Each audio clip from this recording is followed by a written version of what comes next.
All right, I would like to call to order the Guthrie Public Library Board meeting, Advisory Board meeting.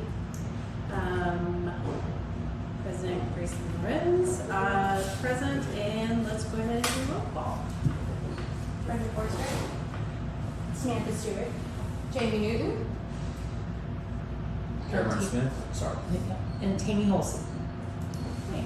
And we do have an established quorum, and I forgot to say call to order at 5:30.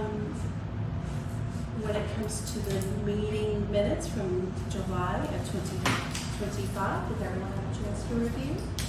Yes, I make a motion to approve the minutes with the correction on Tammy Halsey's name.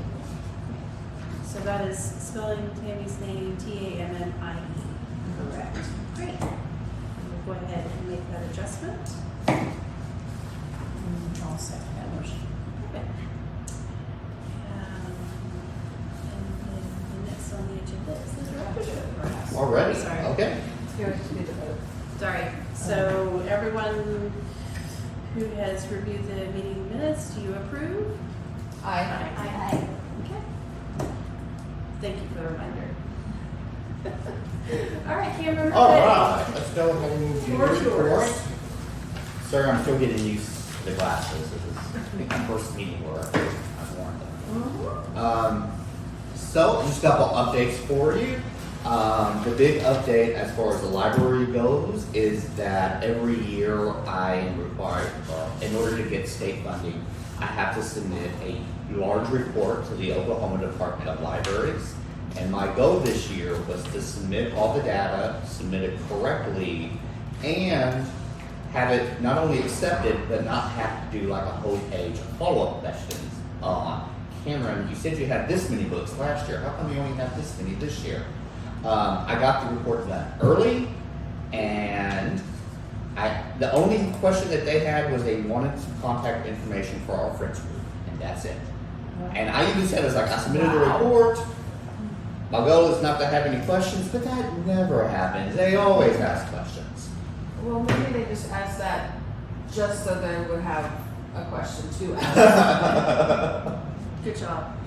Yeah, great job. So yes, I do have preliminary recommendation that we get state aid funding again for the year, which is great because when I go into the statistics, you'll see why state aid is so important for this particular library. If you walk around the library a little bit, you'll notice that I have reorganized the reference section in the back a little bit. I removed the Chilton's manuals. Actually, they're sitting in my office right now because I can't find a temporary space for them. As far as I know, they have not been touched in like 10 years. So if no one asks for them, they'll probably be sent to the book sale. So if you know anybody who's in the market for some old Chilton's manuals, I do have a couple of them behind the desk, the ones that are kind of general, the diesel engine one and the small engine one, just in case someone asks, but honestly, all that stuff's online now. And I have worked at a library that had a very extensive collection. It had have you all seen the compact shelving at a library before where the shelves move? So we had one of those for Chilton manuals, and there was only one time when I was able to locate a manual that had the right make, the right model, and the right year. Usually I consider it success if I got 2 out of 3, but so I expect those to go away. So if you know anybody in the market for some Chilton manuals, February at the book sale, they're probably going to be Some of there. those are in and of themselves considered collector's items too. Some of those Schultz manuals for the older. Okay, because I have them for I think all the way back to 46. Oh, Yeah. wow. Yeah. Yeah. One of my staff members has one because they're working on the truck. But when I get that one back, they'll probably all go into the book sale. And maybe we can, so if they go to the book sale, maybe we can sell those if they're collector's items. We can sell them online and get a little bit of extra money for some. I mean, like, you know, awesome. a lot of times I think it's like guys that had a Oh, trying to 58 restore. Ford and, you know, was their first car, and so they Same get the thing. manual as like a reminiscence or whatever. And not to But, talk bad about the library I used to work at, but our children's manuals are actually free and relatively oil and grease stained-ish green, which I could not say about that one, but at least I didn't know they were being used when they came back with thumbprints. Yeah, right. Also, all the summer reading prizes were handed out. I believe the grand prize winner got a pass to the Justin Moran's Children's Museum in Seminole. Cool. I used to volunteer there for a long time. Yes, that's where she's from. There's a couple of city updates. A small one is that I was able to attend the city leadership luncheon with the other city department heads, the mayor, most of the city council, and some representatives from the city's insurance, where we went over good governance for the city. A lot of good information there. The best part of that was we did our training on how to be good city officials, but then the city council folks and a couple of department heads actually did a tour of a lot of the city facilities. And of course, the highlight of that tour was when they came here to the library, and I got to show off the library to some folks that had probably not been in the library for a little bit. But yeah, they were real excited to see the Helen Holmes collection back there. And just all the stuff that we do here at the library. I thought that was extremely beneficial. Your for laminating everyone. machine's pretty cool. It is. So I hope more people know that you can go get Well- information, So, unless that changes. no. So, I'm actually hoping that it's going to get more use, because you know how cluttered that area is right now? Because I was doing the tour and I was talking about how cluttered it is, and actually I really don't like it, but I've been here 3 years. I should probably change it. They just arrived from Amazon, I think yesterday or the day before, but I have 2 more of those big bulletin boards. And what I'm going to do is I'm going to stick those up in the corner too. And then that countertop with all the business cards and flyers, that's going to get cleared off, and everything will get put on there. And hopefully that opens, it won't look as junky and messy, and the laminating machine will get some more use. How often do you go through all those flyers and business cards and kind of dump? Every couple of days. It's it's part of my opening routine is I go back there and Just kind of tidy up and. I tidy up. I look at the dates for all the stuff to make sure that we don't have stuff for events that have already passed. We are supposed to sign and date all the flyers that come in, but obviously sometimes people sneak some in because you can just go straight back there and post stuff. But some of the stuff that I've seen here for a while, I may start taking down. Since we'll have 4 bulletin boards, I'm hoping that one could be local business cards, one could be events, and one could be commercial items. So if you have a business, which we have a lot for the business, and of course those don't have end dates, so they're usually there until it gets so cluttered I have to take something down. I'll take one of the undated commercial ones down because those usually don't have the priority over the new stuff. So I'm hoping that will make that section look a lot better. And like I said, they're sitting in Candy's office right now. They just came in yesterday. Cool. But even more exciting is it's budget season, and 2 weeks ago they had the budget workshop over at City Hall, and I have included with your paperwork the library's proposed FY26 budget. Like most of the departments in the city, we submitted a flat budget. We tried to keep the total over year as low as we could, while keeping in with the priorities that we set at our last meeting, which is really good because I have heard from other libraries that they are dealing with budget cuts. Good news is that this is not a budget cut. And our biggest increase, as you can see there, it's like a 6% increase over the last submitted budget, and that's almost all for staff. And last night they actually approved a new non-union employee compensation plan, which included moving 2 of our job positions into higher pay bands, so that those folks will be able to get raises. Because I do have some staff that have been here long enough that they've reached the maximum that their salary allows, so they can't go up in salary. And every year, instead of a pay increase, they just get a lump sum. So it gives them a little bit more wiggle room to be able to and I was really proud and very thankful that the city voted on that. Was that, and that Last was night. against your budget? Yes, that their is- that lump is- sum, what, that they get, you said that instead of getting a raise, they get a lump sum? Yes, that still comes out of my budget. That yeah. comes out of your budget? Yeah. And is that reflected here? It- Do you it- know what that's gonna be beforehand? I don't know all of it yet because when I say they just passed it, it was, what time is it now? 5:30? It was less than 24 hours ago. Right, Okay. that's why I was wondering if these numbers included whatever their, It did include the lump sum value, Mhm. but not the new salary because that hasn't been finalized quite yet. okay. And I see that like in everything, health insurance has gone up, it's almost double. from Ooh, so yeah, health insurance. So we are still negotiating. Our Right. city, when I say we, I mean Liz over at City Hall is still negotiating insurance. I did get some good news this week on our insurance rates. So that number that you see in our budget is very much an estimate. Sure. I don't expect that to be finalized, but we don't have a way to finalize that until we complete our insurance negotiations, which usually will happen right before we vote on the budget. And I do see your professional development's gone up a little bit from 2025. It's gone down. That is the only thing in my budget that has gone down. Says It- Like 50 to 15. That was the estimate, and then Yes, so the numbers are super confusing, and I totally misread these the first time I was director and did my budget negotiations. I think that I may have caused a little bit of sort at City Hall because they thought I was submitting a budget that was like 10 times what the budget actually was, and that was because I filled out the wrong column. So you can actually ignore that FY25 estimate. That is just what we estimate the final numbers for this year to be at Oh, I the end of see. September. Yeah.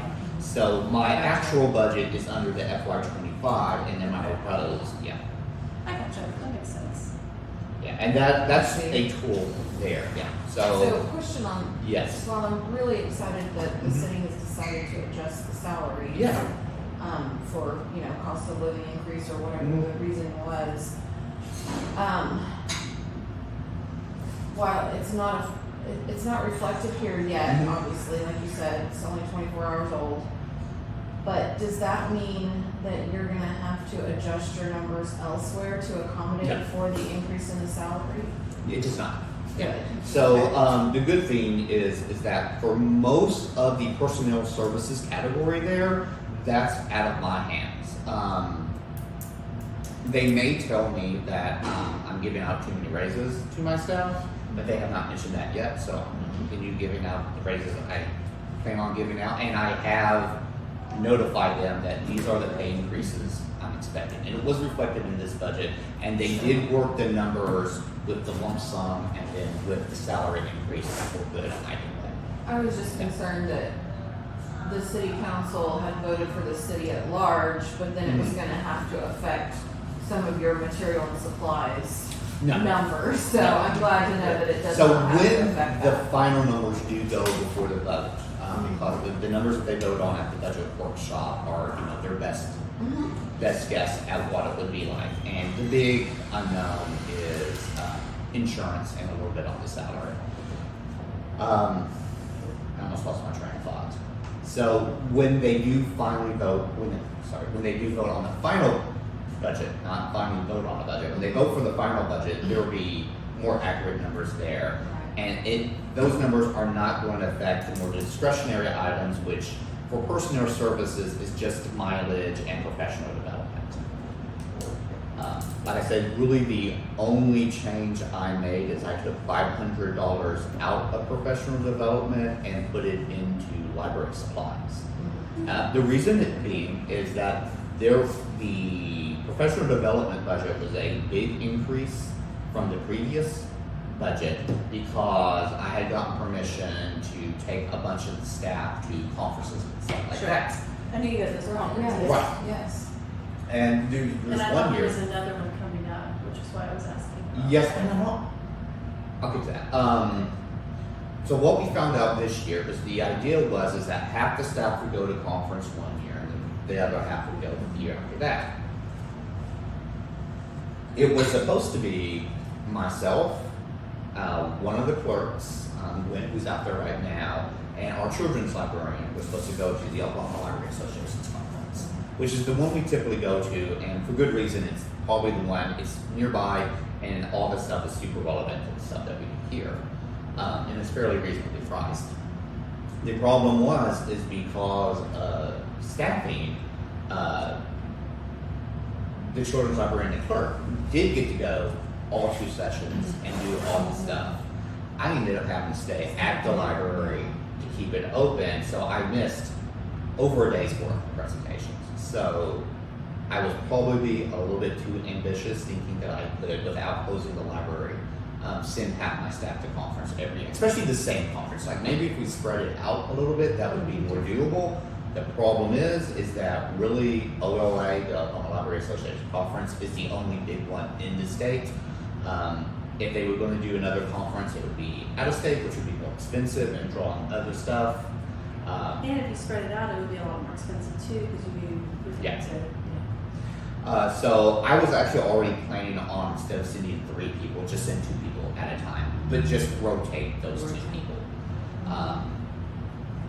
So I was going to send the assistant director and our teen librarian, and they were actually going to go together to a conference in New Mexico. And I was super jealous because I'd been to that conference in Tennessee a couple years ago. It's the Association of Rural and Small Libraries Conference, and it's a super fun conference. Mainly because you're a conference with libraries that are usually smaller than the one here. A lot of great networking. Everyone understands where you're coming from when you talk about budgets. There's no, and I'm trying not to make fun of anybody, but there's no sessions on, I got a $2 million grant, this is how I spent it, which is fantastic. I absolutely love that they were able to get a $2 million grant, but that's never going to happen for us. I mean, we might like that for yeah. Well, yeah, not a good way to spend your time Right. because it's not really relevant. Yeah. But I have heard that not for one reason, but I don't know if either of them are going to go to the one, and we've already passed the deadline to register. That conference is in September, so we won't be going to that conference, but they will probably either be going to OLA, or if they find another conference that they want to go to, they can go to that. Yes, so anyway, I was very okay with them actually lowering the professional development budget, because I didn't think we were going to be able to spend $3,000 anyway, and I really did want to increase the supply budget for a specific reason, and that is, it's not here, but I don't know if you've ever seen our laptop. If you come in here for some of the movie programs, we have the laptop sitting out there. It's like 40 pounds. You could like beat someone, you could kill somebody with that thing. It is that old, it's heavy, and it still works barely, but I want, and I'm not getting rid of it, I want like some Chromebooks so that we can start going and doing better outreach events. That's been a priority for the past couple months. I think the staff have done a good job. We've actually been able to attend more outreach events, but if we have something like a Chromebook that they can easily take with them, it really expands the stuff that we can do at those outreach events. We could do something crazy like go to the farmer's market and sign people up for library cards and things like that. So the $500 is to get 2 laptops for the staff, primarily to go do outreach events. But does anybody have any more questions on the budget? I just have a question, Yeah. because I'm curious what it Oh, yeah. means, the high Oh, C sorry, and yeah. A. What does that, C. what is that at the top, on the personal? Yes, services? that's a good one. 6021 IMCA. I could get a better answer for you after the meeting, but that is either a pension, I think it's a pension, or it could be another type of insurance. The question I always get when we do this budget is 6112 under material and supplies. That is what we pay to have the library cleaned 3 times a week. And that's, yeah. And that comes out of our budget. because they don't do any of the other city buildings. They come here Specifically. Monday, Wednesday, Friday mornings, and they clean the library. And I it's, need to lobby for more money on Libby, please. So there are 2 ways you can do that. We're going to discuss those today. awesome. But now I get to talk about all the fun stuff that the staff have done without me during July. So the month of July was not as packed with programs as June was, which I don't know if any place could do as many programs with the amount of people we have as we do in June, but we have a lot of fun stuff going on in July. Story time, instead of doing it at Mineral Wells Park, we actually have the Logan County Master Gardeners come and do story time with the kids. It's really great for the folks that normally do story time here because the Master Gardeners pretty much take over it. They just basically give us a list of demands of stuff that they want for our story time, and they take it from there. They are so into it. It's awesome. It's adorable. They even get a little stressed out that the crafts it's not crafty enough for the little kids. But a really cool thing that they did this year is they had a butterfly release out in the garden over here as kind of on their last day as kind of a send-off for it. And they actually, they ordered butterflies, they had them shipped over here, and from what I understand, most of them were ready, because you have to time those, because they chill them so that they're dormant, so that they can be shipped. So they had to like make sure that they were like awake enough to actually fly, so that you don't just like throw the box. And you didn't have to explain to the kids that the butterflies are okay, they just need to warm up. But no, it went really well. The kids absolutely loved it. And is story time once a week? It is. Or is it once, is it every morning? It's Wednesday mornings. Wednesday mornings. And do they, does the Master Gardeners do it every Wednesday? So They they've do taken it over in July. For the month For of just the month of July, July. they take over our story time. I went to Came to one last year, and Yes. they did such a good job. Yeah, I think this is the second or third year that they've done it, Yeah. and they are. And so if another organization might want to kind of do the same things, a similar thing, they would just visit with you or the Right. children's librarian Yeah. or how? What I typically do will have you talk with Gwen and or Jacob, because they run story time. I will say, and this will be, I'll go into a lot more detail when we do next month's meeting, because we always do everything a month, kind of a couple weeks behind, but they have changed how story time is done. Today was actually the first time we tried it. It was kind of a soft launch, and we've broken it up a little bit. So this morning we had the story time like we normally do. We called it Wiggle Worms, where it's a bunch of songs and dances and all that fun stuff. Okay. And then after Wiggle Worms, because I have 2 people who do the story time, they split up. One of them comes in here and the other one stays out there. But for the kids that stay out there, we put out, if they're not Duplos, but the 3 other large Lego blocks. And that's stay and play over there. And before this meeting, I had to roll up that mat over there because we did quiet story time over here. At the regular story time, we might do 1 book, but it's mostly songs and games and stuff like that. Over here, they bring over about 4 books, they sit on the carpet and they read to them. So that way, it's a little bit more appropriate for the older children. Because I don't know if you've ever been here Wednesday morning, but it is loud. I don't even try to do any work in my office, because even if I shut the door, it's a loud place. And I told kind people of a sensory overload for a it lot can of kids. very, very much get. And that's kind of how they got the idea for this, is they attended some sessions at OLA about making story time more open to people who are prone to sensory overload. So we'll see how it goes. Like I said, today was the first day. We really didn't even advertise it as much, even though we did get at least 1 or 2 families come in after story time. They were sorry they missed it, and we let them know that we changed the format, and they found out that we were doing a quiet story time for the older kids. I was like, oh, that's great. That's exactly. She wasn't that upset about coming to story time. She was like, well, it was too loud anyway.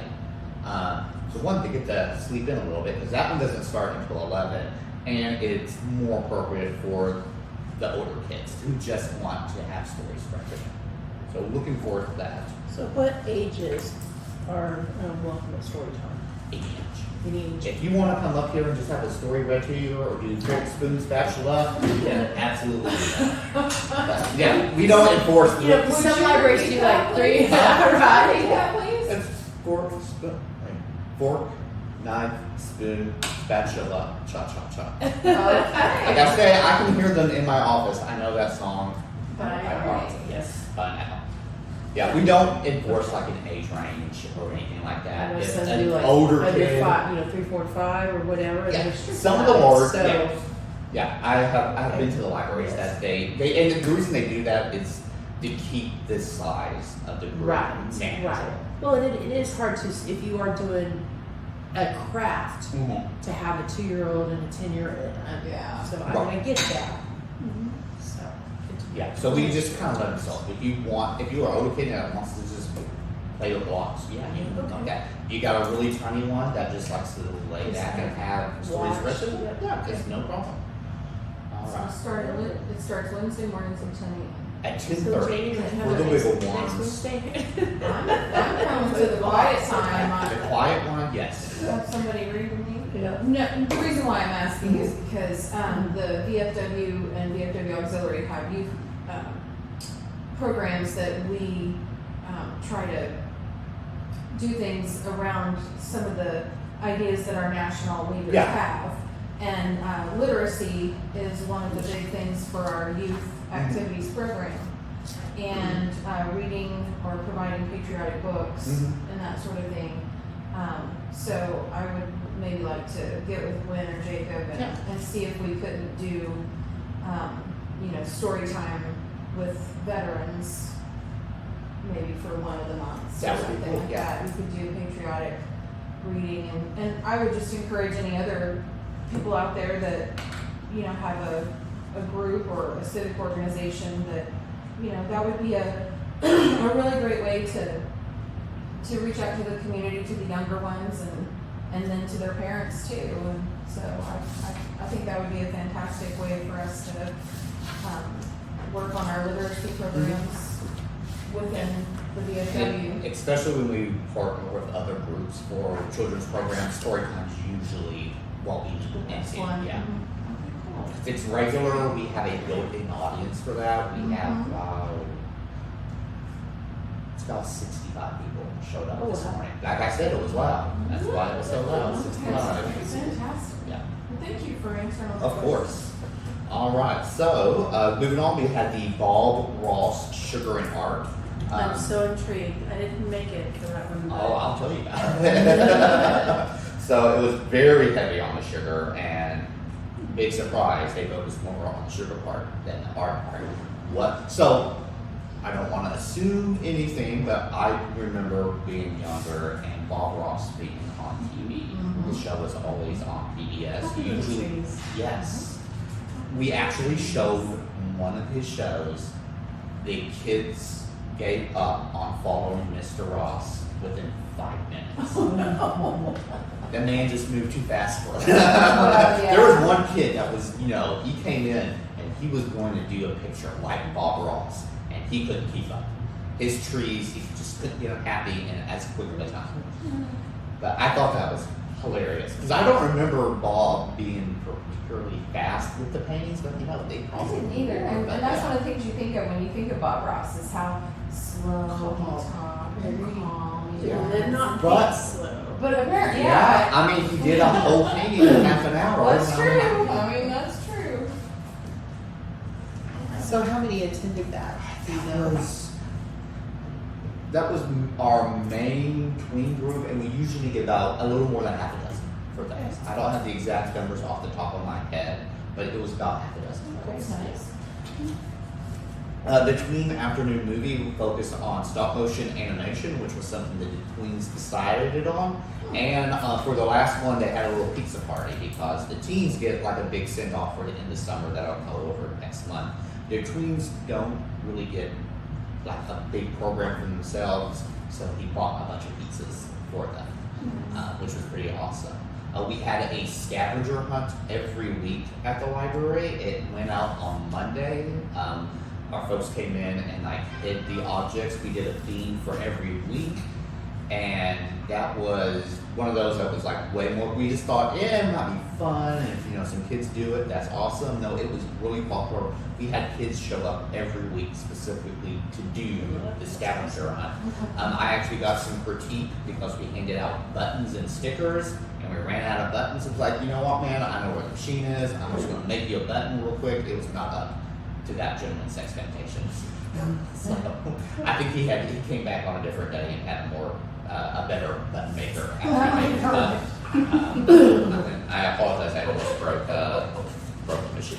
But we've actually had such positive feedback on the scavenger hunt, and people coming in after we only did during the month of July is when it ended. We still have kids coming in asking where the scavenger hunt is. So we are thinking about maybe do with like a monthly scavenger hunt, just to keep that interest going. Great. That would be neat. You have so many options with the changing seasons. Yeah. And the I mean, we were holidays kind of and things planning coming up. on doing something for October anyway, so we may just roll that into October. Cool. We had Gwen, one of her first solo programs, that she had a babysitters club party here, right here in this room. They showed the TV show. It was an hour-long event, but there was a lot of turnout for it. And she's like, I could have easily made it a 2-hour program. Like the kids were still here at the end of the program, an hour in. And usually when we schedule for like an hour-long program, the kids come in, they do their thing. Half hour, 45 minutes into it, they start to trickle out, and by the time the hour's over, you might have one that's hanging around. But she said that most of them were still here when the hour's up. We didn't have to kick anybody out, but we could have extended that. So What did they do with this?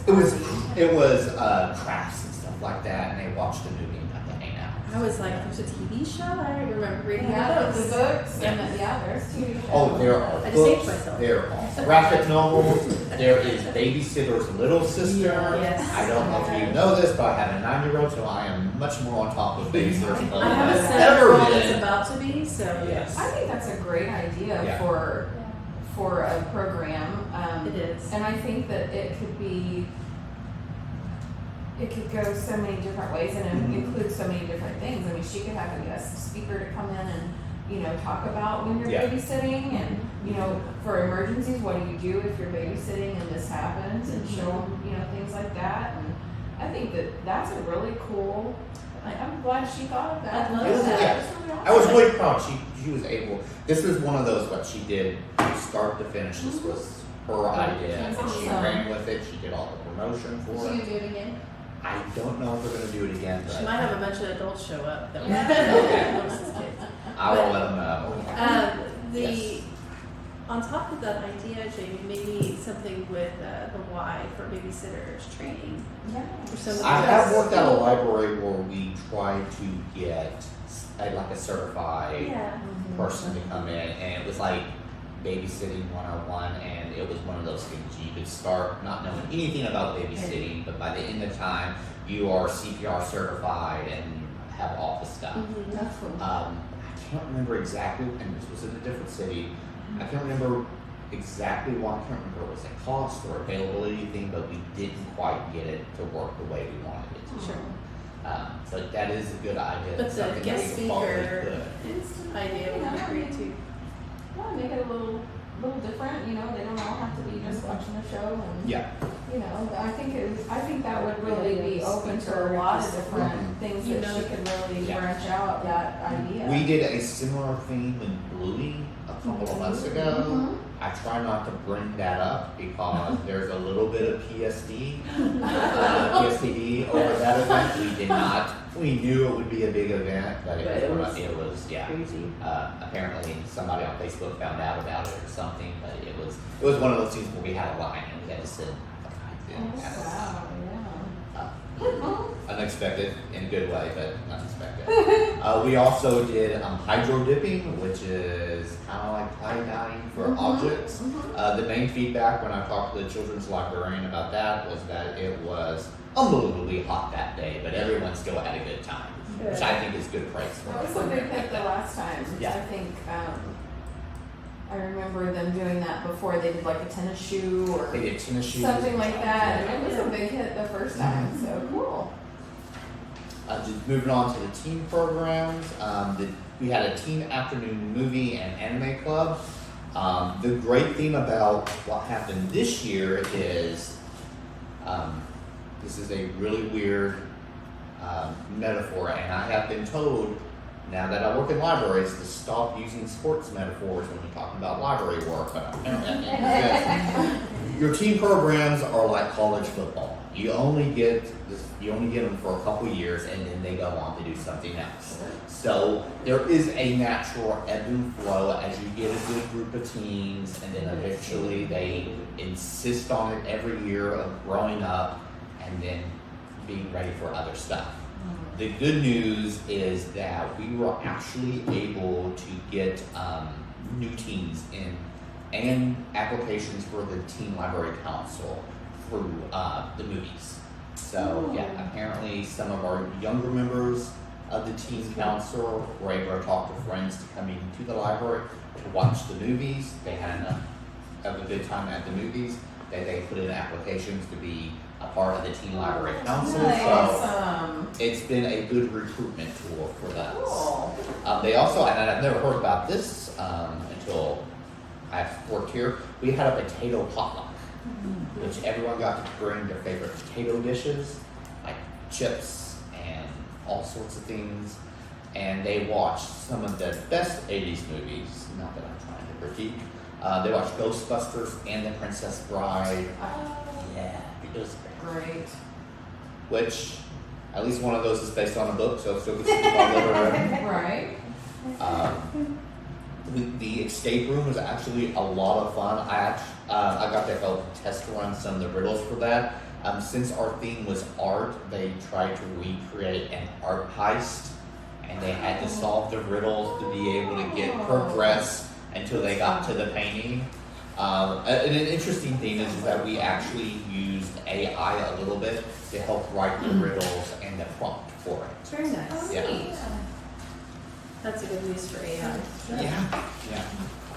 We also started a Magic the Gathering club here. This is something we've done in the past, and it never really got off the ground.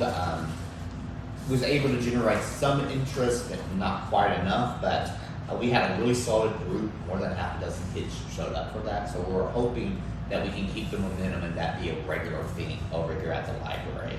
The Dungeons and Dragons is still going great. Now, if you look at our calendar, you're not going to see Dungeons and Dragons listed as one of our programs because it is full. We cannot take any more. It is full, and we have a wait list. Like, aren't you shutting down parts of the library for it? We did. Yeah. Yes. Yeah. We have learned that trying to run 3 groups simultaneously is a little bit too much, so we are able to consolidate that down to 2 groups. Our librarian runs one group, and one of the teen volunteers runs another group. Wow, that's so yeah. cool. So I understand the Dungeons and Dragons and the strategic thinking and planning and that sort of thing that kind of goes along with Yes. that. What are the benefits or the educational benefits of Magic the Gathering? I'm not familiar. Okay. Oh, for Magic the I Gathering. I know what it is. I understand it's like a card game. Yes. It's similar Mhm. to like Dungeons and Dragons. I think similar, right? It's fantasy themed for the most part. Yeah. And I know this because I blame this for being terrible at the game. I've tried to play it a couple of times, and I'm just not good at it. It was developed by like a math professor, so it does promote that kind of higher level thinking. Okay. It's a lot like chess with cards. You have to think a couple of moves ahead. You have to read what your opponent is doing. And there is also a social aspect to it when you're playing with people you've never played before. Sure. So a good way to think about it is it's like the chess club. It's just a card game instead of a board Okay. game. Great. It's a Well, lot. that's- It works yeah, a lot of the same mental muscles in your body. Similar to Yeah. chess, okay. Do you have a chess? We do. It meets Great. on the first Monday of the month, and it is all ages. We have everyone from like 8 to 80 show up, including my neighbor. He's gotten into the habit of asking me if he has missed chess club. He did show up and he played an older gentleman and a younger gentleman. And I haven't heard how well he did against the older gentleman, but he did tell me that the little kid is a lot tougher than he looks. And which Monday was it? It's the first Monday of First, the month. okay. It's in the afternoon. All right, moving on to the first Capital Book Club. So this is the first time we've tried it in the new format. The previous adult book club was done through Oklahoma Humanities Council grant, where we were able to get speakers for each group.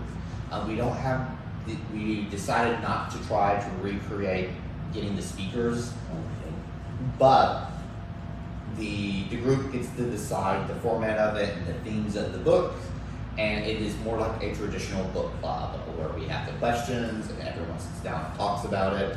We're able to get the books by just borrowing them from other libraries. Our adult librarian, right after we finish up the book club, she's on the phone contacting a list of libraries. How many copies of this book do you have? Can I borrow them? And the great thing is that most, when I say most, I haven't heard any of them turn us down. Like they are very, very willing to not only lend us the book, but to work with us on getting the books here. And it's like, no, we'll mail them to you free of charge.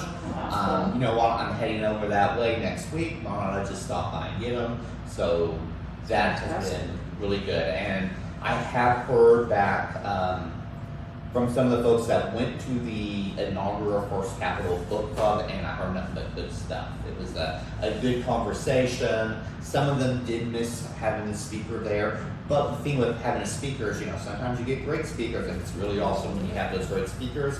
Sometimes the speakers are not that great. Or they're more used to presenting their information in a different kind of setting. So I have heard feedback that sometimes the presenters are just like lecturing to them, which is great if you're in college and you signed up for a lecture, but when you're in a book club, you want to be able to have one more free flow of information and sharing of experiences with that sort of stuff. What's the theme for that book club? Is there, We don't have like an overarching, I don't think. do they do fiction, nonfiction? They are doing fiction right now. I do know that the current book that everyone is supposed to be reading is, they made it into a movie, How to Drive in the Rain, about a dog. Yeah. It's not a dog. How It to is. Drive in the rain? Yeah, I think so. I'm gonna have to run and double check myself. But it is, I know someone who's in the book club and they were telling me all about the book. But it's kind of like Marley and Me. Okay. Is it like Benji? Or like, it's not quite because Benji's more of a children's book. This one is an adult. It's an adult book, like more like Marley and Me, where I think it is told through the perspective of the dog. And I really hope I'm not misremembering, because someone out there is going to watch this and give me a phone call later about it. But they decided on the book each week. The book that they did last week was, and I love this, that this was the first selection for a book club, but it was called I Don't Want to Join a Book Club. Yes, I remember. I did, a couple people were a little hesitant to actually read that book, but once they got into it, they really liked it. The Art of Racing in the Rain. That's the name of the book, thank you, The Art of Racing in the I Rain. did come to your website. Oh, thank you. You know, I don't know why I didn't. Hopefully that works out. I just forgot about that. Yeah, So okay. First Capital Book Club is weekly. It is monthly. It's once a month. Monthly, okay. On the second Monday. Second Monday, yes. Thank you for saying that, because I almost said third Monday. I don't know. and this is the second Did you Monday. come to the last one? No, I have a board meeting on the second Monday. Oh. That's why you know. Exactly. Slightly less good news on the Lights Camera Guthrie. We actually showed a horror movie called Fingerprints that was shot here in Guthrie. A little disappointed to hear that because I love horror movies. And I also love Lou Diamond Phillips. I grew up with a dude who looks just like Lou Diamond Phillips. And apparently he was here in Guthrie and I didn't know about it. But it was also way before I moved to Guthrie, so I'll let it anyway. But no, we ran it for about half an hour, no one showed up. We may put it back on rotation. It could have just been a bad day for folks. That happens. Might be a good October. It would be a good we did do a horror movie last October, but it was a newer one. It was I can see the cover. It was about a sleepaway camp that, creepy stuff happens. Minecraft movie was filmed here? What? Was it? I don't know. I'm looking at like Tamara Guthrie, Thursday, August 21st, and they have a picture of Minecraft. Oh. And I'll take a look at then that. Cowgirls and Angels. Cowgirls and Angels is the movie. It's our next movie. Okay. 'Cause that was one that we were going to show it a couple months ago, but I believe it was issues with the librarian wasn't able to come that day and show it, so we just pushed it off Right. for the next day. There was a thriller filmed in my basement here in Guthrie. I just can't remember the name of it. Really? Yeah. That's accurate. Alright, we also had our big annual cheesecake contest here at the library. One of the interesting things the person that ran the contest told me is that they had a lot of people show up, a lot of cheesecake show up, but not everyone that showed up with a cheesecake. They just came to eat cheesecake, which is cool because that means it's less cleanup for us afterwards. Yeah. If everything gets eaten, it's okay. Right, that's the perfect thing. If everyone eats every piece of cheesecake and all we have to do is throw the stuff in the trash, that's awesome. Our chief of police is a judge for that every year. When I first became the director here, I think that was one of the first conversations I had with the chief of police, was him asking me about whether or not we were going to still do the cheesecake program when it was. By the way, I had just started here. I had no idea what he was talking about. And also did not know that man looks forward to that every single year. I judged it Yes. 1 year. Yeah, Fine. yes. We've got some amazing bakers in town. So, we actually had some kids win this awesome. year. That's awesome. One was one of our regulars that show up for the tween programs, and one of them is a kid from Storytime. Do not know how much the mom for the Storytime kid helped out with it. It was really good. It was like in a cone, like an ice cream cone that they like sprinkled, and the cheesecake was in the cone. But the tween happened to have it on good authority that the tween made it from beginning to end. Like there was no parental involvement in that one, and these were judged blind, and he did win. That's awesome. I think he won first place, and the Storytime kid won judge's pick or something like that. I thought the winner was a little rich. It was a Reese's peanut butter cup cheesecake, and it tasted like a Reese's peanut butter cup. Was it the same winner of the cookie contest? Okay, because I knew she entered. Oh, did she? Yeah. I think they may have placed, but I think the first place winner was that cheesecake one. I literally just threw away the plate that we took home from the cheesecake contest. I'm trying to remember. I really liked the blueberry one. It was really good. It was more of a traditional one. I don't know if you know this about me, but I do not like sweet things, especially at dinner. Yeah. But yeah, the cheesecakes were awesome this year. We also did our regular take-home crafts one. That's another one that I'm always real surprised when I see people visit the library specifically for the take-home craft. And that's just something that we put out on Wednesday mornings, and they're just there until they're gone. But we do spend a lot of time making sure that we've got a good, appropriate, for all skill levels, like you said. It's really hard to find a craft that, a 2-year-old and a 10-year-old can do. We did them a few times and we were in love. Awesome. Well, that is great feedback. I love to hear that. And again, yeah, people were a little disappointed when they came in, after August, when they came in August looking for the craft, and it was like, that's just that June and July thing. But, also, like, just so I am being thorough and not just reporting like the great highlights, because I talked about a lot of great highlights. The sports physicals that we did have at the library were a little disappointing. We did have issues promoting it. We had the date change on us a bunch, and it was one of those things. I knew what day they were supposed to be here. I actually set out some cones in the parking lot so that they would have a space. I happened to because every once in a while I like to take a walk around the library. Part of it's because my office is real cold. Part of it's to check the brickwork to make sure that it's still holding up. But I walked outside and there was the van. It was just up there.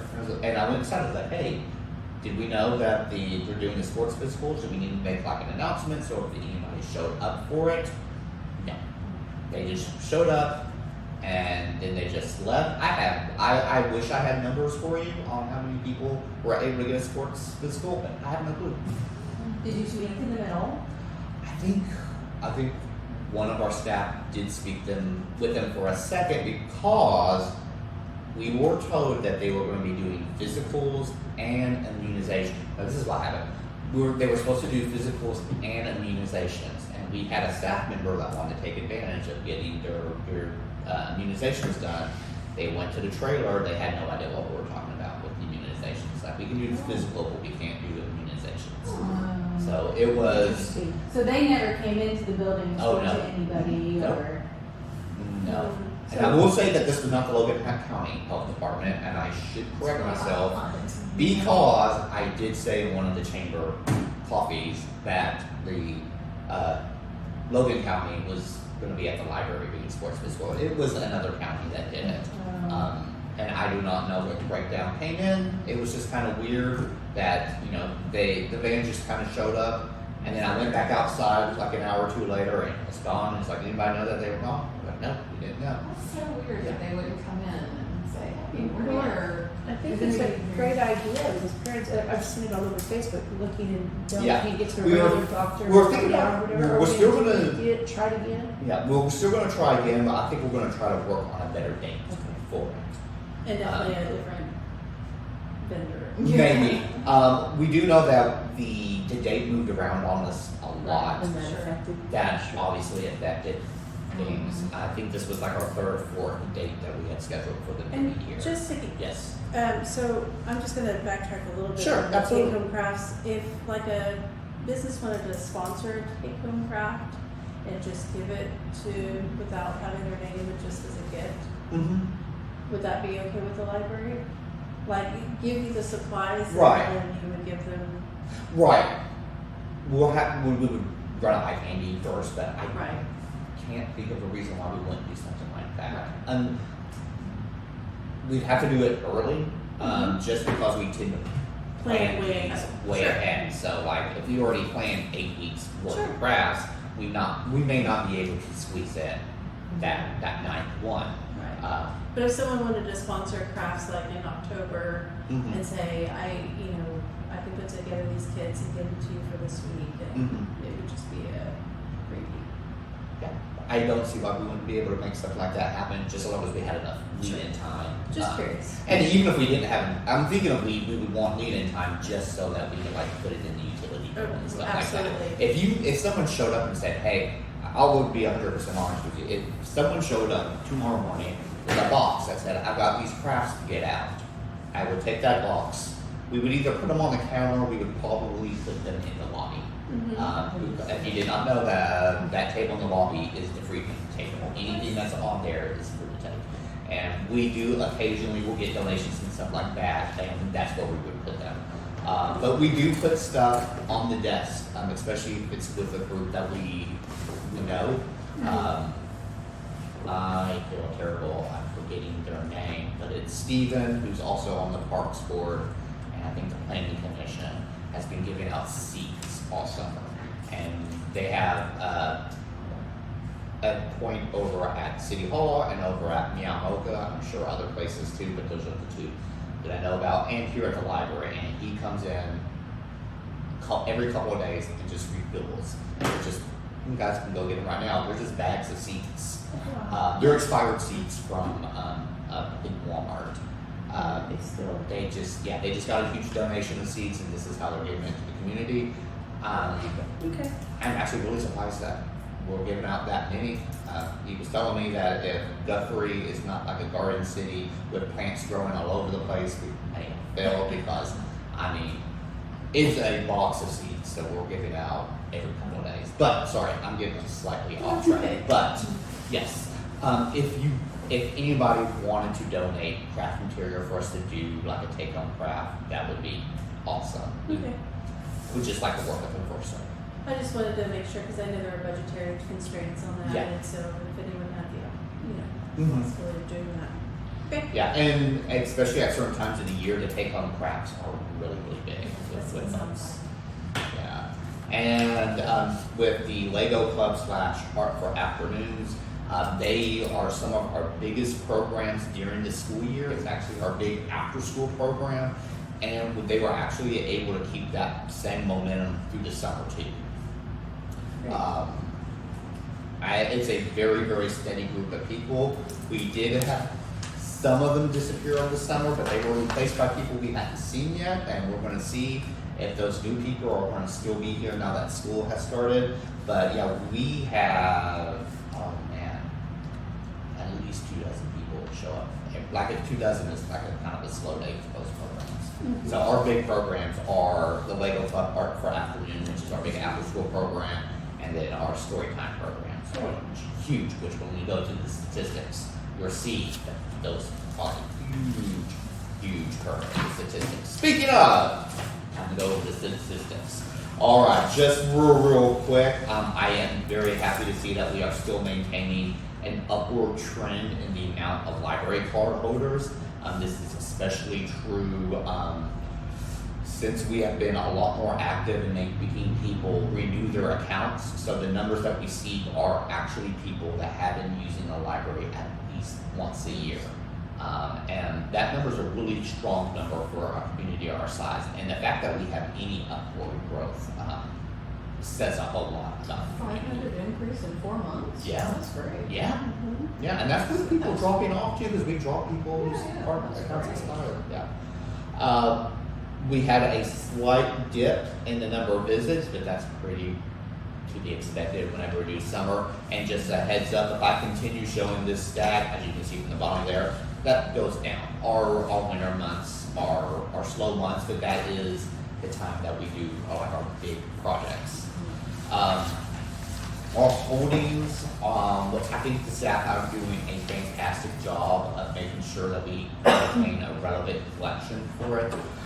We still are about 1/3 children's material, 50% adult material, and then 50% movies and stuff like that. Our children's material does check out a lot more, but we don't have any room to expand that right now. We are trying to work on that a little bit. If we look at the percentage on shelf, the statistic that really jumps out to me is, I know I talked about the audio collection probably a little bit more than I should, but that, with it being 98% on shelf, makes me think that it's time to do a really good week of that again and bring that down. As like I said before, that was a section I really thought was going to pretty much disappear, but we have had an uptick in circulations, but that uptick in circulations may just be the new stuff going in, which means that some of the stuff that's just collecting dust on there should go out. And I'll probably assign that to myself. Yeah, I'll make enough of that. Cameron, go over that stuff. And basically what you can do is go into your computer and see when it was last checked out. So, my reading process. Well, just, yes, the audio books, for instance, can you see?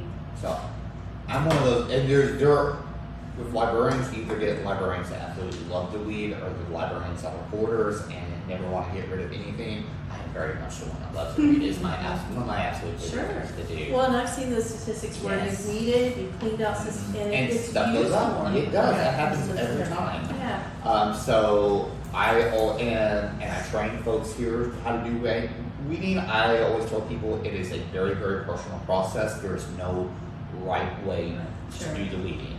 I try to take a very holistic approach.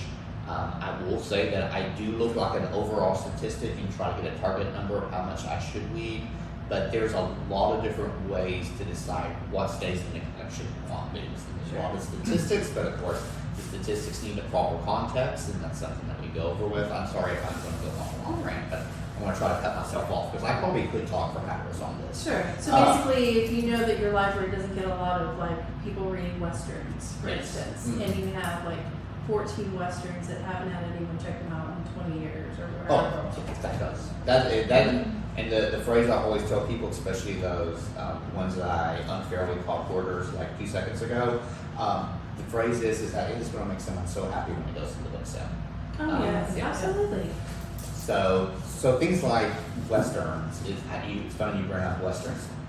Westerns have been a challenge for reading for every library I've worked at. Sure. And the main reason is that westerns have a very defined audience, and westerns are just not being produced at the rate that they are consuming it. There's pretty much like one guy still writing westerns, popular westerns, and it's mostly his son doing it right now. But you still have people who want to read western, but there's a mismatch on how many westerns people want to read and how many are actually being produced. So Absolutely. you are always hesitant to read the westerns, but if it's the same book that they've read 20 times, it's a book that needs to go. Right. And westerns is actually one of those categories where I most often see someone bring it back in and say, I've read this one before, I need to go find another one. Mhm. One of my favorite stories is I was working at a different library, and there was this older couple that came in. And we used to keep, at that library, we kept the paperback westerns and the paperback romances right next to each other. My boss, it did not make sense to him. It was like, and they were right next to the counter too. And he wanted to use that space for something else. And it's like, it makes no sense. You've got romances and westerns right next to each other with the magazines and the new books. And we're like, no, it's because I know my community. That's a couple. There's plenty of people, they come in, one person goes over to the romances, the other one goes over to the westerns, they can see each other, and because they tend to be a little elderly, they don't have to wander all over the library, it's all right there, they can come to the counter and check out. And I Some saw of the one westerns can be romances, and some of the romances can be westerns. Exactly. And you know what? In between them, I can stick those books in there. There is actually, because, romances run on themes, that is historical romances. So, yeah, I can use historical romances as the bridge. But there was a couple I saw, and they like clockwork, they came in like every Tuesday in the morning, probably after they had breakfast. They come in and got their books. But I saw them on Wednesday, and it was just a guy. And he had one of the books in his hand, and I took the book from him, and I was like, I'm sorry you didn't like the book. And he was like, oh no, the book is just fine. I just read it before. But I didn't realize that until I was halfway through the thing. I don't know if you know this, gentleman, but it's the same story. It's just a different outlaw and a different canyon.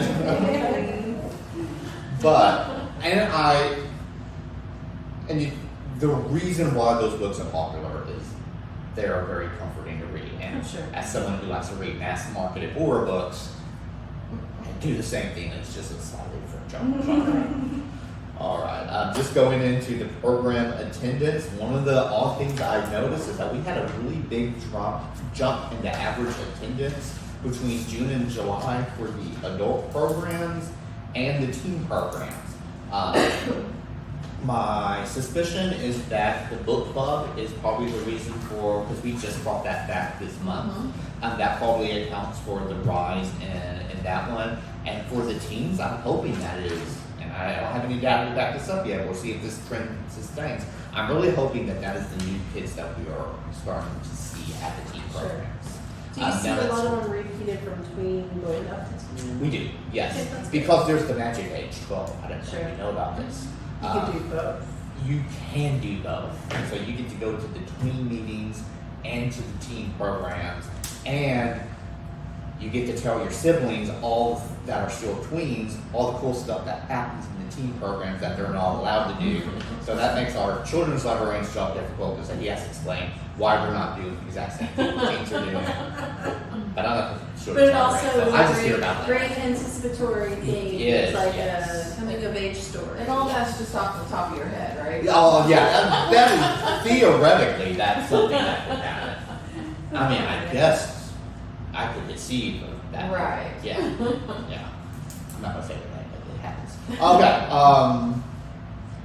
So the average attendance for our two big ones, the early childhood and the family ones, does dip a little bit, but that's because we're coming off of summer reading. It's just because we peak in July, and we peak in July every year.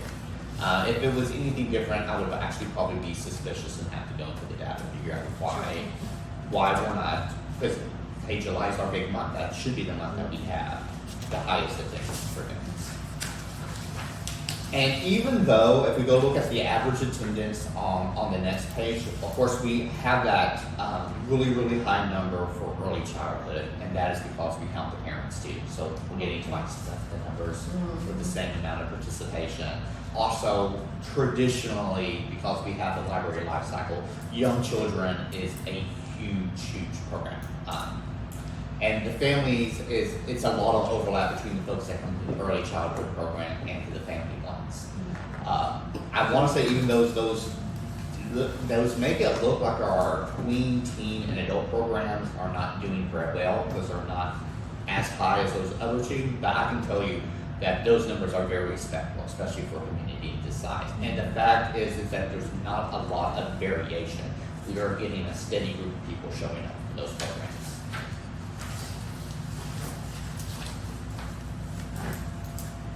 And as we would expect, we have a larger number of programs in June compared to July, and of course corresponding attendance. But something that you'll notice that is almost entirely with our family programs. So and we do have some famous big family programs that happen in July, like the insect program that is well attended every single year we do it. We didn't do it this year, but we'll probably do it next year. We do have like a zoo animal program that comes in that's classified. Those are the programs where we have people line up across the block. And I have to work out something because they let in all the heat from outside into the library.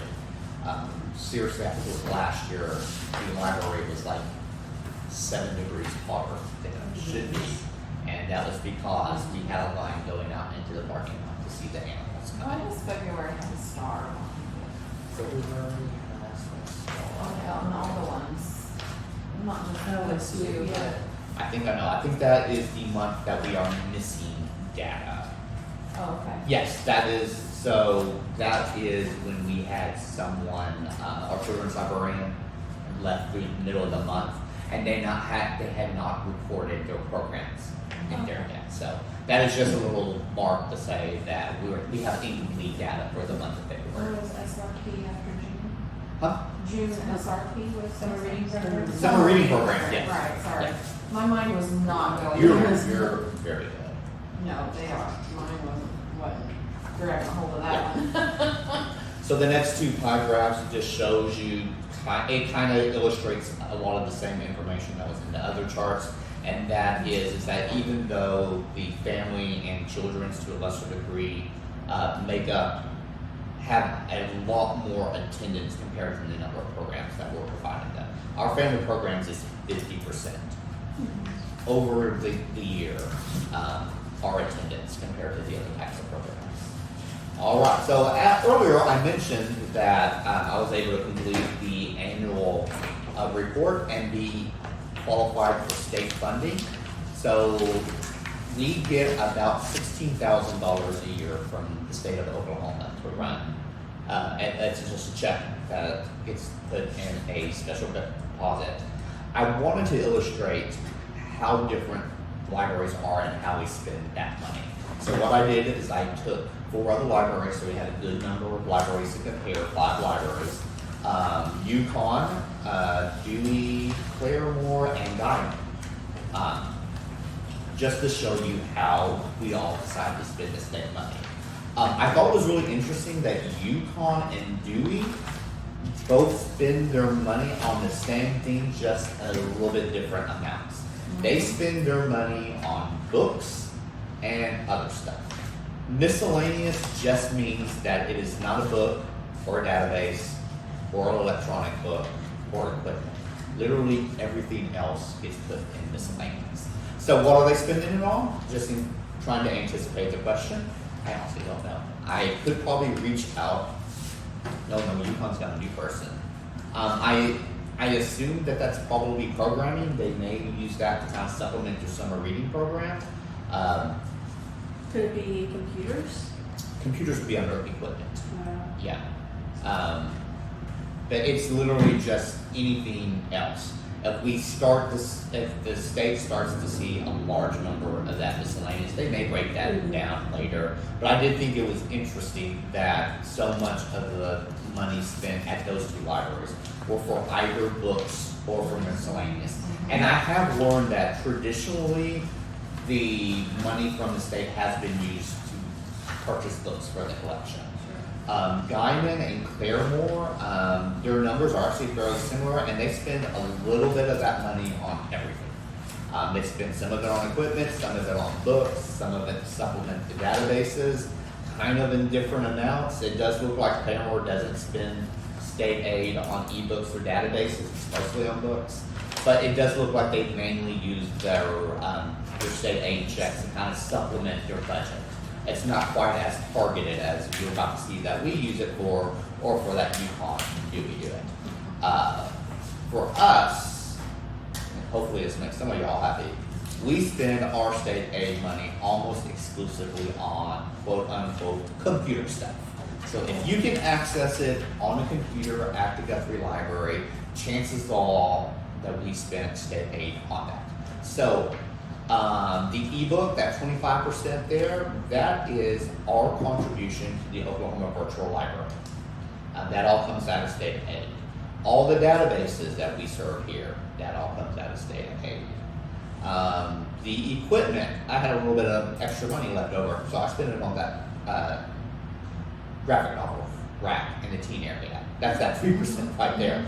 But, and the reason we do that is because it is the same thing that we're spending the money on. We have a list of databases that we buy for the library. We did drop one because no one was using it and they raised the price on it. But it's generally the same basket of goods that the price just fluctuates with inflation, just like the check from the Oklahoma Department of Libraries adjusts with. And that usually takes up most of our stuff. So now that we know that the state aid is going to that, we can spend our regular budget on different things. When do we get the state aid every year? What is it? The check usually comes around Christmas. Okay. I know because I double checked to see if there was any restrictions on what we could spend the check on. So I looked to see when we got the check last year, and I saw that, I'm so sorry, I just saw your email because I've been out on vacation. It was because I was out on summer, or not summer vacation, Christmas vacation. So it looks like it comes in at the end of the year. Yeah. So I'm gonna need about Yes. 15% of this More? 25%. No, just for me. Just for you. Oh, just for me. Just for you. Okay. About 15% of that 25%. And I said that goes to our, what did I say? The Oklahoma Virtual Library. That is also our Overdrive Advantage money, comes from that, from state aid too. Yeah. And also for accounting reasons, make it easier because when we spend the money, we have to designate where the funds are coming from. Sure. So whenever, and these are all big purchases that we make all at once. So we can just go through that state aid all at once. It makes it easier for us to keep track of, so we don't have to worry. What we don't want to do is run out of state aid before we buy a lot of stuff we want for it. Of course. Yeah. Yeah. You know, I'm a big Libby user. You are? Like all the time. And it seems like I get into a series and then I'll go to put a hold on the next one and we don't have it. And it's a notify me. I probably have 600 notify me's on And I think there. I told you, the notify me's do not come to us. Yes, I know. Generally, they come Yeah. to a library in Stillwater. So, Yeah. feel free to let Candy know. I do, and I Okay. have, and the And yeah, yeah. first couple of times I think she was great, got it. no, she let me know, we got that one, Yeah. and, and I was able to put it on hold and get it fairly quickly. And then, when I asked recently, she was like, well, we're kind of towards the end of our budget, and, so we may have to wait till fall. Yeah. So, yeah, and that's great. I mean, but at least, you know that anybody can just reach out to her and say, hey, I'm really liking this series, and I'd really like to be able to finish it, and she does what she can. Yeah.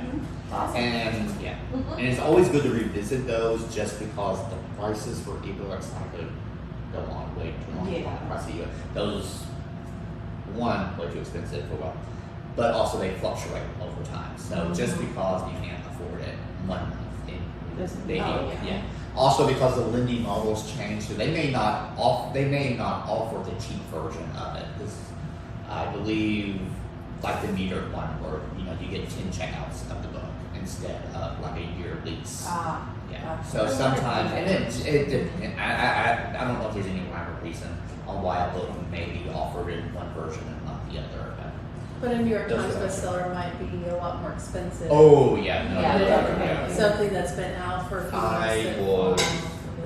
Yeah, and some of the ones that I'm asking about are ones that I'm like late to the party. Like everyone's read all of them. The And first I will one be came out honest 20 with you, years ago. those are some of the hardest ones to get a hold of. Yeah. Just, you would think they would be cheaper because they're obviously sitting Yeah. on someone's computer somewhere. Why not Yeah. just sell the rights to it and lend it out? But for some reason, the older books, the out of print stuff, is harder to get a hold of. I do all audio. I don't read it on my phone. Mhm. So all mine is audio. And a lot of times I can find the book part, the digital book, but we don't have audio. Yeah. So, but that's fine. I mean, I just went on. All right. So that concludes my director's report. Do I have any questions on any of that information? No, I think that was pretty thorough. Good. Great information. We're good. Good information. Did you say you're ordering Chromebook? Or- That is the plan, the book for when the budget gets finalized. Okay. That's definitely good news for your staff too. So, all right. Well, let's go ahead and do our summer takeaways. Okay. How was your summer, Jamie? Hopefully everyone had a great summer. We did do a kind of a recap on how summer went, what some of the things that we could change. I did go over some of the participation statistics with you last month. We did talk about maybe changing up the volunteer training. I think was more effective this year compared to last year. We will try to do a little bit more hands-on with it going forward. Maybe we're learning how to pick the good volunteers because we have noticed that it's it's not so much the training, it's the people who bring it to volunteer. It doesn't take more than a couple of weak volunteers to kind of set that example for everyone else. We are thinking about how we're going to do prizes, maybe kind of switch up how the prizes work. When we almost always give out Kindle Fires, and I'll let you in on the secret. The reason we do that is because they're heavily discounted on Prime Day. So we buy them in bulk then, and then we have them for like the next year to give out. The basket, we had a lot of good interest in. That's just where it's a basket full of like vouchers and coupons and stuff for local businesses. We may try to rethink that one just because we don't know how generous people, because we have noticed that people were super generous first year we did it, a little bit less generous today. Still had a lot of great stuff in it. But we're hoping the trend doesn't continue next year, and we want to have a backup just in case we need another adult prize. Do you do just local, or Yeah. do you do Yeah. outside of like Edmond places too? It's stuff that we can visit by car from work. Yeah. So they will go on foot to get all the downtown places, and then we'll drive out to most of the other businesses here in Guthrie, and I think we do get a couple in the South Guthrie area. I was gonna say the new Chicken Foot, which is by the you know that new big bank building they built off of I-35 just south of 2nd Street? Yeah. Yeah. So the restaurant called Chickenfoot, Yes. that manager gave one of our employees a handful Mm-hmm. of free vouchers for their big cinnamon rolls Oh. to put with our silent auction items for our United Way. So Oh, I think okay. that's probably Not something bad. that he has that, you know, he's giving away to Mhm. drive business to his new store. Yeah. Yeah, especially so if there's that a might new be, business. yeah, so Yeah. if you're ever in that area, you might stop in and just say, hey, I'm at the Okay. library, look, you Yeah. got any of those free vouchers or something? We are also just taking track of kind of the attendance over time, because we have noticed that some programs get like really busy at first, and it's kind of peter out towards the end. So we may start just spacing them out a little bit differently, switching up the days on to get better attendance. We have already started working on next summer's. I heard a little bit about that. Oh, did you? Okay. Do we know the theme? We do know who to think. It is Uncover Your Story. So we're thinking dinosaurs, heavy into dinosaurs. Also things like archaeology and things like that. I was talking to them because I have, there was a teacher that used to come by our school, and she had actual stuff that she dug out of the ground. Like she had like a okay. piece of a triceratops, and now she's a professor up in Kansas. But Okay. I believe she has family here.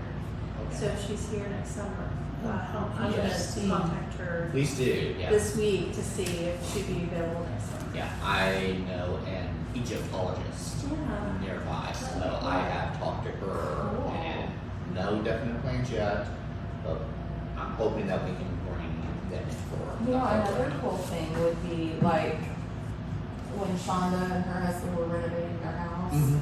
in their yard, and they were finding all of the things that they got. They found like some of the old pharmacy bottles. Yeah. And Just they found like a pin or a ring or something. If I found remember right. a little one button off of a uniform. Yeah, Interesting, so yeah. that would be kind of cool. Yeah. Like, because that's uncovering the story It of the is. house. Yeah. And I think that to me I is think- just super interesting. And you could do to- something really fun with the heat escape room, I'm sure you're. Oh yeah. Yeah. Mhm. Ooh.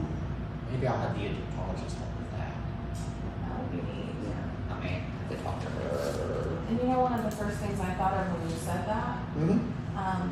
you know, those, of course, they're probably super expensive, but you know those services where they help people write their story, like they Yes. send the question, Oh, and then the like It puts it, buy it for my mom and Yeah.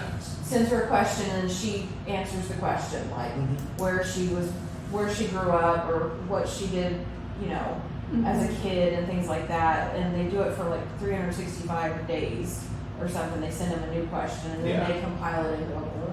Interesting. That would be a super cool thing to Be a go cool on prize. with Uncover Your Story. Oh yeah. yeah. Yeah, that would be a really cool prize. Mhm. And you can find those all over. Oh. I don't know what, there's 4 or 5 different companies that I've seen, you know, but now that we've been talking about it, we'll probably all see it on our Facebook feed. So we can share them with Yeah. you. But those are just a super cool, Mhm. really neat thing. Yeah. You know, I've wanted to get it for my mom or dad or something, but I just haven't done it. So that might be a really cool thing. Cool. Cool, I like that. Having your story.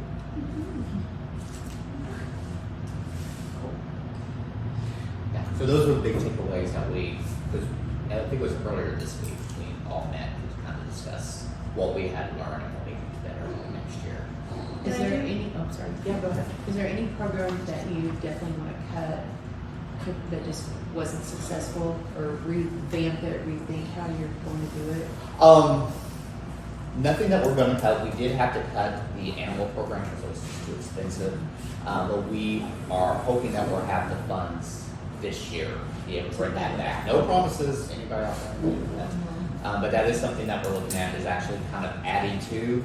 Really the only program and that I think that we would consider cutting is we did the family movie program, which is like a movie a little bit after the story time, and I noticed it when I ran it this year, and apparently it's the same trend in the past, as we had big families at the first couple weeks, and then one family, and then that family stops, but another family shows up. And the last time that I did it, no one showed up, and I was taking the popcorn to the back room for the staff, and then the kids saw that I had popcorn, so I drove them in to watch some of the snow. But we will probably shorten, we won't cut it completely, but we'll probably only do it for 4 to 6 weeks. Yeah, all of our programs have enough attendance to justify doing it again. Even Nuggets, the ceramics one, we'd have to find a way to fit in the theme, but that one was super fun. Had a lot of positive comments on that one. I'd like to bring those back, but we'll see when we get closer to summer. Maybe that would be a 11 good months away. July thing versus a June thing. It could be, yeah.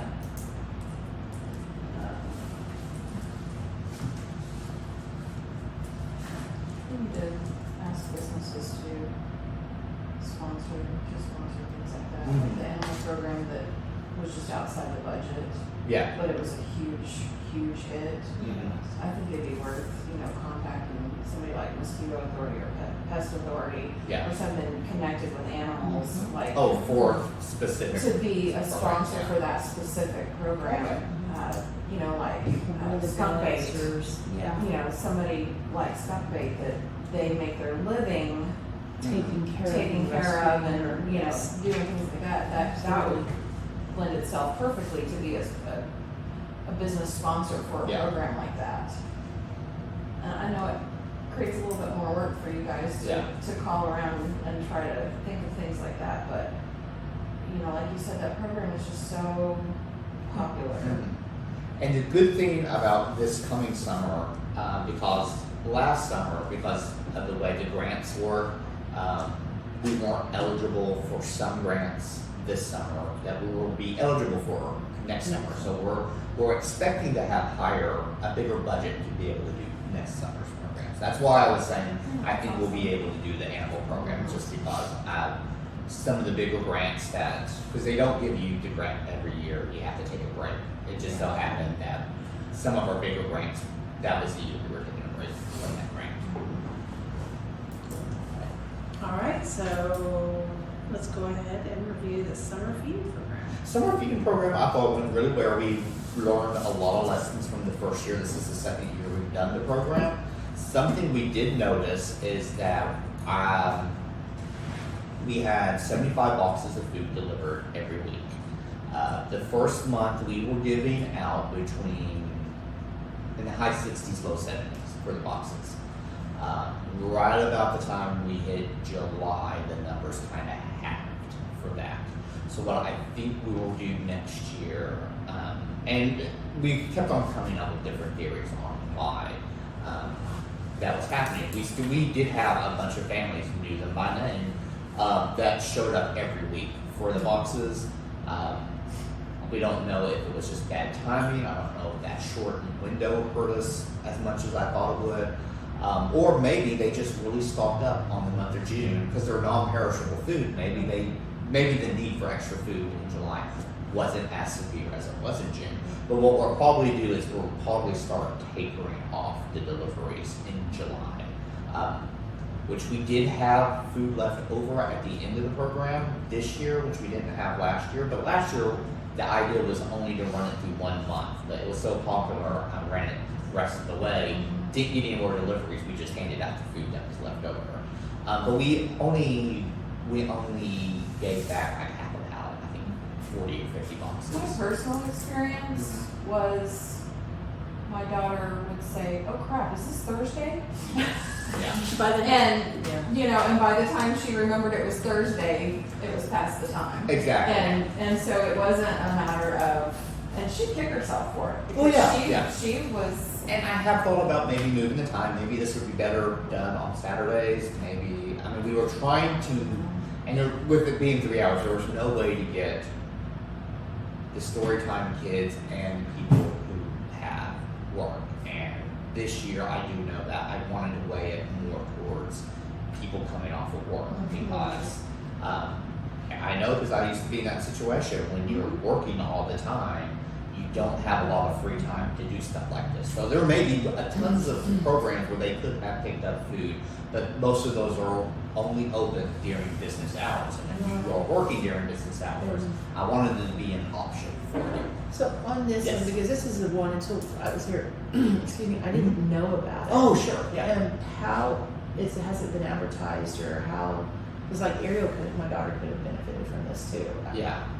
So we did heavy promotion, especially during the Storytime program, because this is a program for 18 and under. So we did it during our program for that age group. We also heavily advertised it on Facebook. And I do know that when word got on Facebook, we would have huge rushes last year. I didn't really see that this year, so I don't know if. I don't know if You didn't how catch it on works. I Facebook? know all your Yeah. programs, but I missed this one. Okay. And maybe that could have been it too. Maybe it wasn't pushed on Facebook As maybe it's And I do know that. And I know the algorithms and Yeah. things are crazy, so. And I heavily promoted it whenever I did outreach, and I had the chamber coffees and stuff like that. And I did get a lot of feedback from that, but I don't know if that actually led to people being able to come up here and pick up the food boxes. I'm sorry. Have you thought about splitting it up and doing an hour after? We wanted to do it with the conditions of the grant. Oh, okay. Because that was the idea we had was, but it had to be 3 hours, and I think they did have to be consecutive. Yeah. They were. There was a lot more restrictions on it this year.